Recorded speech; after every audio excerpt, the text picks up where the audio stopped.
Lebanon holds a day of mourning for victims of the latest violence. As the army investigates the killings, we ask who really had the most to gain from the shootings, and could the violence push Lebanon into another civil war? This is Inside Story.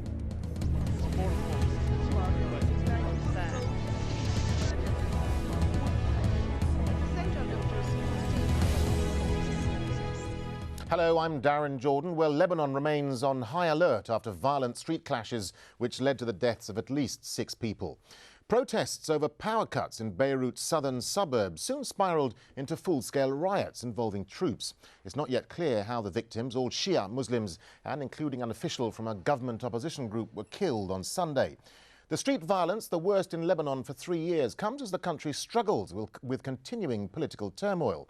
It's been without a president since November, and Arab League ministers meeting in Cairo have called for the country's army chief to be elected to the role. Well, joining us now to discuss this issue are guests, all of them in Beirut. MOHSEN Salah, he's director of the Social Science Department at the Lebanese University. OUSSAMA SAFA, General Director of the Lebanese Centre for Policy Studies, and Robert Fisk, Beirut correspondent of the independent newspaper. Gentlemen, welcome all to the programme. Robert Fisk, let me start with you, if I may. I mean, who would stand to gain the most from this? Because on the one hand, the army tries to remain neutral. It's a symbol of unification. On the other hand, I suppose it would be inconceivable for Hezbollah and Amal to shoot their own people in a Shia suburb. So what else is at play here? Look, this is a war between America and Iran, and there's no doubt that, as usual, Lebanon is the proxy battlefield. We don't know who shot most of the 8 people who died in the last few hours. Everyone is saying, we want the truth, they want the truth. I'm not sure if they got the truth, they'd necessarily like it. I spent a lot of time today at the scene of the fighting. People said, oh, it was from the Christian side sniping at the army shot back, or the army shot back at snipers who were on the Muslim side of the line. You know, it is a flashpoint of the civil war. And of course, what frightens everyone here and what makes it so poignant, tense, sad, dramatic is that this was the scene of the attack on the bus of Palestinians from Tel Aviv, which effectively began the 15-year war, civil war in Lebanon in 1975. I think that anyone who wants to use Lebanon as a battleground, and we know the 2 major powers involved, will see ways of taking advantage of this. But if you're asking me who shot who, I've tried all day to find out, and I simply don't know. And I don't think we'll ever know, and I don't think anyone wants us to know. I'm sorry to sound so conspiratorial. No, that's absolutely fine, Robert. Let me go over to OUSSAMA SAFA. Hezbollah has demanded to know who's behind these killings. I mean, do you think the investigation will be thorough? Will the truth come out? Robert Fisk seems to think it won't. And who do you think is responsible? Well, quite honestly, I'm afraid I do share Robert Fisk's cynicism and, well, not maybe a pessimism about finding out who killed or who was shooting yesterday. First of all, it was too difficult to tell. Second, no similar investigation has ever been successful in Lebanon. So, and maybe the truth, if it's too sensitive, we might never know it. But more importantly, I think the demonstration that went out of control yesterday has a lot of sobering lessons to offer to the government, security services, and the opposition. Apparently, some agents provocateurs, some fifth column has been able to infiltrate the demonstration and shoot from both sides. At least that's what most people agree on. Still, none of this is corroborated or confirmed, but what happened yesterday is dangerously close to civil war. The symbolism of the area of where it happened, as Robert said, this is the area where on April 13, 1975, a 15-year civil war broke out. Again, whoever wanted to send that message chose the right area to really send fear across people's heart in Lebanon. I think the situation is very critical at this point and really needs a lot of rational minds to sit around the table and think of this thoroughly.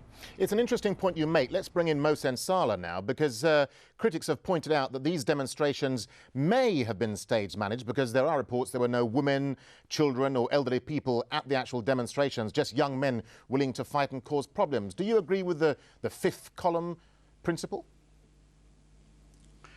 Well, good evening. I was really shocked yesterday when I saw that shot to death at people who are demonstrating, expressing their opinion, and their need to talk and say, well, there is a catastrophe about some necessary needs like electricity and water and the high prices of every commodity in the market.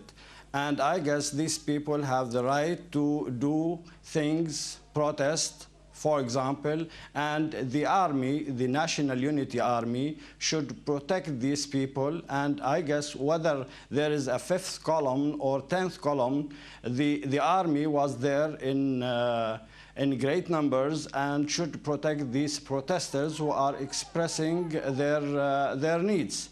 And I guess the constitution in Lebanon and everywhere in the world, usually when the army and the security powers go into the street to protect these protesters, not to let anybody shoot at them, especially 9 people, more than 20 were wounded, and this is really a sad day, mourning day, and I guess this is a great mistake for the authorities to let it go without responsibilities, without bringing these people to the justice. Let's stay with the role of the army for a second and bring back Robert Fisk. Robert, let's just talk about the army's role here, because observers say that the army would never sanction such a shooting because that would make them part of the political game which they've tried for many years successfully to stay out of. I mean, can the army stay out of politics in Lebanon? Look, in January of last year, we had these tremendous street conflicts with stones originally and then with gunfire. And I was on Corniche Mazrah in January of last year and watched the Lebanese army move very bravely between about 8,000 people chucking stones at each other, later on using gunfire near the Lebanese Arab University. And they didn't kill a single Lebanese. They were brilliant. I mean, if it hadn't been for the Lebanese army, we'd have had a civil conflict. And the same applies to last night, I suspect. Is it possible that a Lebanese army that's managed, with the exception of Nar al-Barad, which of course was an insurgency last year, with the exception of that, have not killed a single Lebanese? I think they probably killed 1 last night by mistake. Is it possible they killed the other 7? At the moment, everybody knows that the Lebanese army is the only thing that stands between civil conflict and peace. It's the only institution that guarantees that we can get up in the morning, along with a mentality of the Lebanese that they don't want another civil war. They're being provoked all the time. The danger for the army is, first of all, that the security forces are themselves now a target. We saw this with the assassination of Francois El-Hajj, Deputy Chief of Staff, in December. We saw it with the attack on the ISF's, one of their top technicians, investigators, Captain Eid, a few days ago. A man, by the way, whose main job was to trace mobile phone calls, the mobile phone now being the best friend of the assassin. You see, they're really going at each other. And the problem now is that the incidents are following too quickly. You know, we only just get over the funeral of Captain Aid, blown to pieces with his bodyguard and 3 other civilians, when suddenly we have a gun battle in Mar Mikhail with 8 dead and 50 or 60, I think it is, wounded. What happens in the next 24 hours? Because when the incidents come together, when they follow consecutively, and there's only an hour in between, then you have a war. Let me just put this point to OUSSAMA SAFA about the army, because obviously blame is being heaped by some parties in some quarters towards the army. I mean, how much could this violence be seen as an attempt to paralyse the security apparatus in Lebanon? Look, the security apparatus, the army included, has been under a lot of pressure lately. From Nahr al-Barad on, they haven't been able to really rest or take a step back and really think through the security situation in Lebanon. Also, the army have been doing too many jobs that it was not supposed to do in the beginning. Riot control, crowd control, manifestations, all of these are the internal security forces jobs, but the army is taking them over. It's really overstretched. It's under a lot of pressure. In the end, it's a reflection of Lebanese society, of the Lebanese mosaic of sects and religious confessions.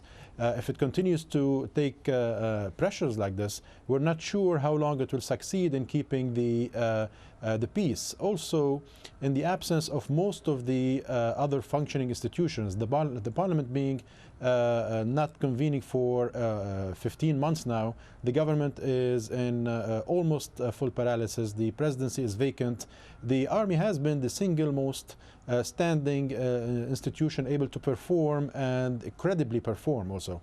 I think if it continues to be put through so many difficult tests as the ones yesterday, a year ago, over the summer in Nahr al-Bared, really this is an ominous sign that it might wear the army out, it might wear the security forces out, particularly that some of its best and brightest officers are being hunted down and killed in very cold blood. So this is really a very difficult situation for the army and the security agencies. MOHSEN, SALAH, let's bring you back into the discussion here. What's your response to those who say that these demonstrations were an attempt by the opposition to deflect some of the criticism they've been getting that they're disrupting the political process and trying to find political consensus?